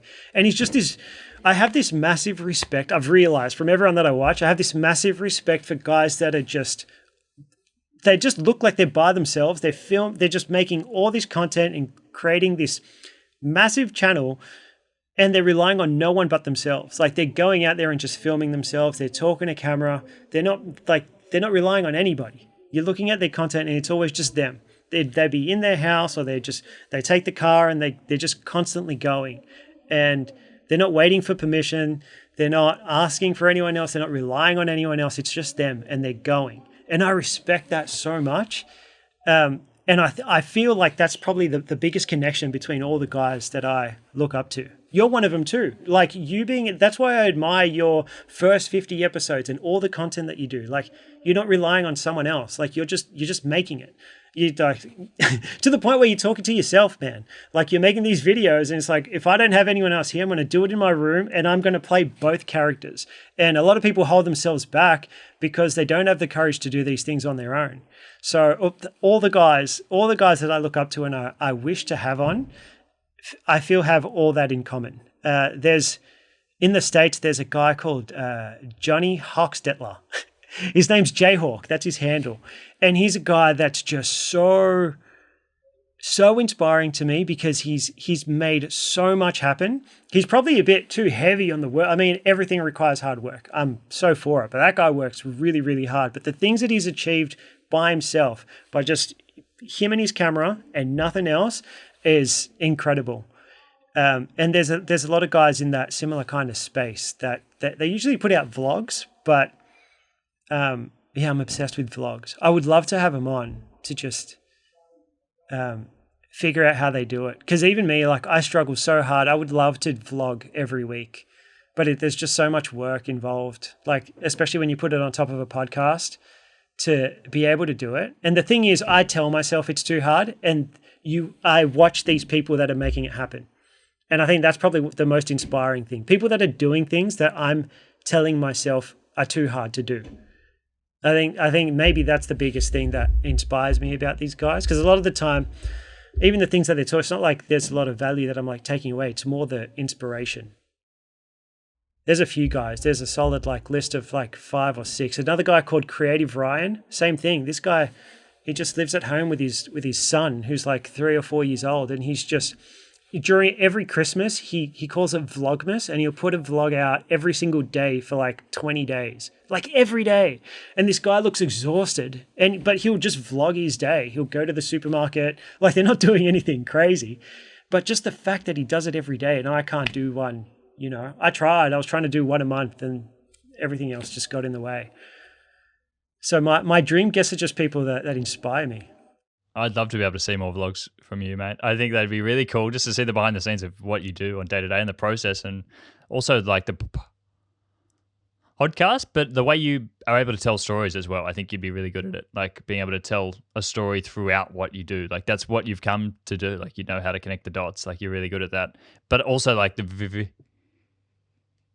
visual side of it. Like, I don't think I have that strength in like videography and editing that you have. Like, that's a real advantage to have that, to be able to then put with the story. I think that'd be really cool, and a lot of people would love to see that. But I know, like, a lot of us, like, I hold myself back from that as well. Like, that's been a big dream of mine for a long time, to like put more content out there about behind the scenes. I really want to do it, but just with so much happening, you have to, again, prioritize the things that you want to do.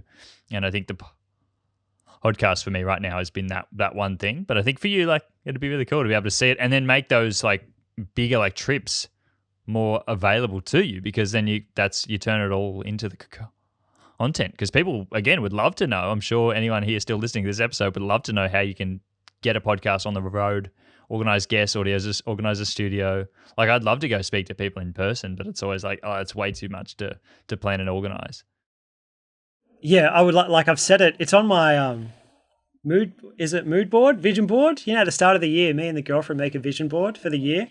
That was on mine this year. Like, trying to make that trip happen, but it's a lot of work.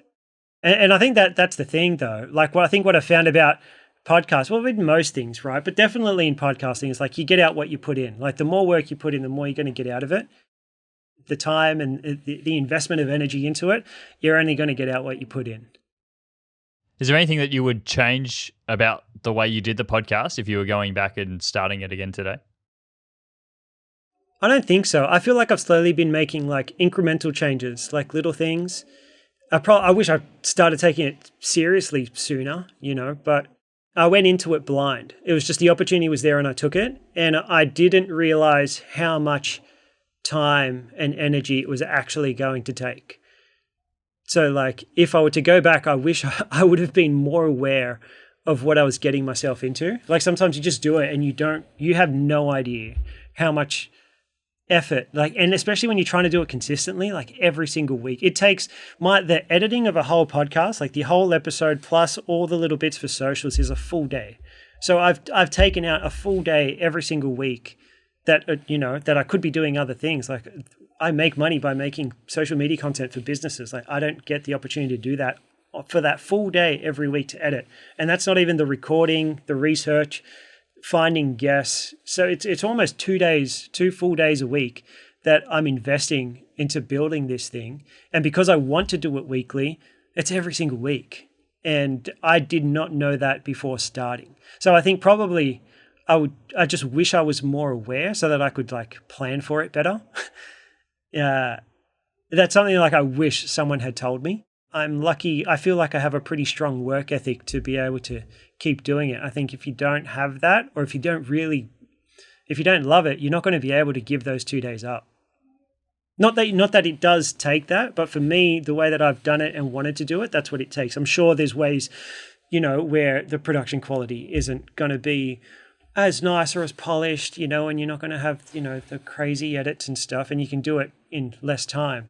Yeah, it's learning that. It was learning that if I wanted to do this as consistently as I wanted to, it was going to take a lot of work. And it took me a long time to learn that. It's striking that balance, really, isn't it, between like how good you want it to be and then where you've got to come back to where your skills and where your time allows it to be as well. Like, there's so much extra that I'd love to do with this podcast, but it's like I'd love to put out 2 episodes a week if I was able to, or go in with the edit and really like make every episode a real high production value episode. But I'm like, I can't do everything, so let me choose the things. And I think with you as well, like, you've gone really deep into making the podcast look really good, and I think that will pay off in the long term. Like, having your 3 cameras record every episode, like that looks really good on YouTube, and I think that will pay off in the long term. But then equally, like, help you to get the like clips for Instagram. Like, that's going to pay off in the long term, but it did mean a lot of upfront sacrifice. And I think if you probably knew how much time and effort was going to go into it, you probably wouldn't have started it. Like, just throwing yourself in there and experimenting as you went and adding new things, I think helps, because you're like, oh, well, I'm just incrementally adding more for me to do. But I think if you had it all at the start, it would have been harder to say, hey, I'm going to dedicate like 2 days to planning this podcast. That's really not going to get a return for the first year or 2, but I'm really going to commit to it. It's very hard. So I think like almost being a bit blind in the start can lead you to have more success because you're not really scared to throw yourself in, and it's just those small little bits at a time. And I think what you've done with the podcast is amazing, mate. Like being able to have so many episodes. I think it's like 55 episodes as of now, and like only continuing to grow that. I think has been really incredible to be able to see it, even since I've been on the podcast, to be able to see that growth. And I'm surprised I didn't hear about it earlier than that, because I think now I'm like to other people, hey, you should go and check out this podcast, especially, if you're in Australia and want to connect with the community here. I think it's really important to speak to these creative people who you may not have heard of before. And I love checking out the podcast and seeing people that I've never heard of before, because I'm like, wow, this brings me into a new sphere of new people who I can then explore their work and then get connections from them. And I think it's a beautiful place and a beautiful thing that you've been able to do. Thank you, man. I really appreciate that. And just touching on like what you were just speaking on earlier about like putting all the work to make it look good and how it can benefit you. I feel like that helps, but it's also just not everything.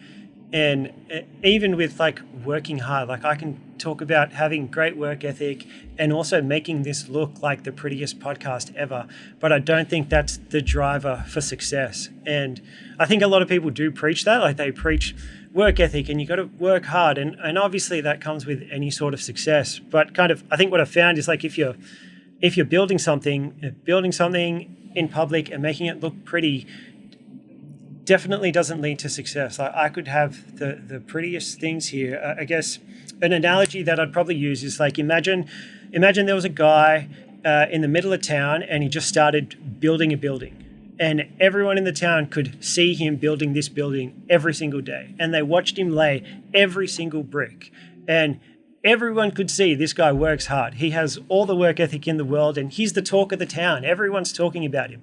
That's great. Like a lot of us respect that. But if he builds a building and then it's finally built and it looks beautiful, it looks stunning, but you walk in and there's nothing in that building that you want, no one's going to buy anything from you. Like there's no value inside that building. And it shows that like, to me, it was the realization like hard work isn't enough. The pretty lights and the nice cameras just aren't enough. It's like, who are you building this for? And when they come in, is there something in there that they want? Because at the end of the day, someone will go to a half as nice building if what's inside it is what they want. And a lot of the time it's recognizing that you need to have value in your podcast. Like, who are you trying to reach? And are you bringing those people value? Will go far beyond the lights and the studios and the cameras and the fancy editing. Like, that can only take you so far. Obviously it helps, but I think what's more important, if you just have a phone and a shitty little microphone, if you're bringing value, people will come to you for that more so than a polished episode that, is absent of value. That's I think a hard truth for a lot of people, but a very important one, that you're not owed anything. Just because you put time and effort in does not mean you're owed an audience. Exactly. You've got to give value. Exactly. You've got to keep turning up and trying to help people. And I think the ones who are ultimately trying to help people and doing their best for their audience are the ones that succeed. And people are happy to forego it being the best image quality, or the audio may not be the best. Again, on all my interviews, I can't control what the guest audio is, but I think the story from the guest is more important. And I'll air those episodes because of that. Because I think that it still brings value to those people, and I'd rather my audience gain that connection than trying to expect that people should listen to my episode because I've put so much time into making it look a certain way. So I think that's a really good point you add there, because a lot of people do hold themselves back from starting because they don't think that they have everything. Well, if you're really good at being able to tell a story and provide value, it doesn't matter how you create that. Is there any other advice that you would like to leave people with? We'll have all the links to your show and all your stuff down below. Any other advice that you'd like to leave to anyone else who's thinking about starting a podcast or starting creating content online at all? Not really, man. A lot of it's just having the guts to do it. Like, it's scary for all of us. I think it's good for you and I to both share it, because I know when I first started out, I was terrified. I was terrified. And I think the fear obviously, like it holds a lot of us back, and it stops us from doing the things that we dream of wanting to be. If I go back to my avatar, like I think of Pat, the train driver, all the time. And in my head, I'm just like, that guy's just not doing the things he wants to be doing for no other reason other than fear. Like he's just afraid to have a go. And the people that do see success in this space are usually just the people that aren't afraid to have a go. And I think that it's definitely in the podcasting world, the guys that are doing well, I do it all the time. The guys that the podcasts that I listen to, which is why I'm glad you still have your first pod up. I will always go back to the very first podcast, and every single time it never lets me down. It's always terrible. And to me, it gives me it inspires me and it gives me hope to see the guys that I look up to and idolize in the podcasting world still have those first episodes up that I could always go back to. And it's encouraging to see how bad it is, because it makes it relatable. Like we all start, at the beginning, and none of us are great from episode 1. And I think once you realize that, hopefully it gives people the courage to have a go. But other than that, man, like if you stick to it and you enjoy it and you find what works for you, like what works for someone else may not be what I've done. It may be what you've done, or it may not be what you've done. Some of it may be what I've done, and it's just figuring out what works for you. And and just sticking with it.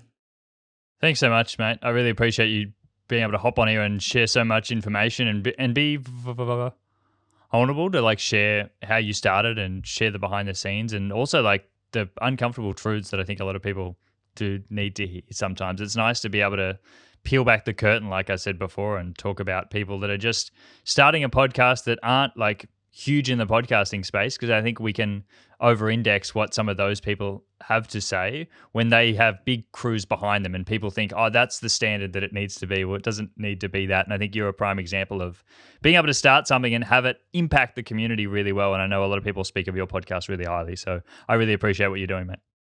Thank you, man. Thank you for the invite. And I hope, what I had to share was of some value to your listeners. I'm sure it will be, mate. I'm sure we'll get a lot from this. And if you did get anything from this, feel free to let us know down below in the comments on YouTube, or send us a message on Instagram. We'd love to hear what you did take away from this episode. And that's the end of today's episode. If you're watching on YouTube, there'll be another episode linked up here or down below the like button. And while you're down there, why don't you leave me a comment to let me know that you were here? And I'd love to hear what you took away from this episode. If you're listening to the audio version as well on Spotify or Apple Podcasts, feel free to leave me a rating or review. It does really help to get the show out to a new audience of people just like yourself who would also be super motivated by these episodes. As we tell stories of creative people, I want to pay my respects to the first creatives of the land on which I'm recording this podcast, the Aboriginal and Torres Strait Islander people of so-called Australia. Editing and post-production on this episode was done by Mossy Media, and music by JW Payton.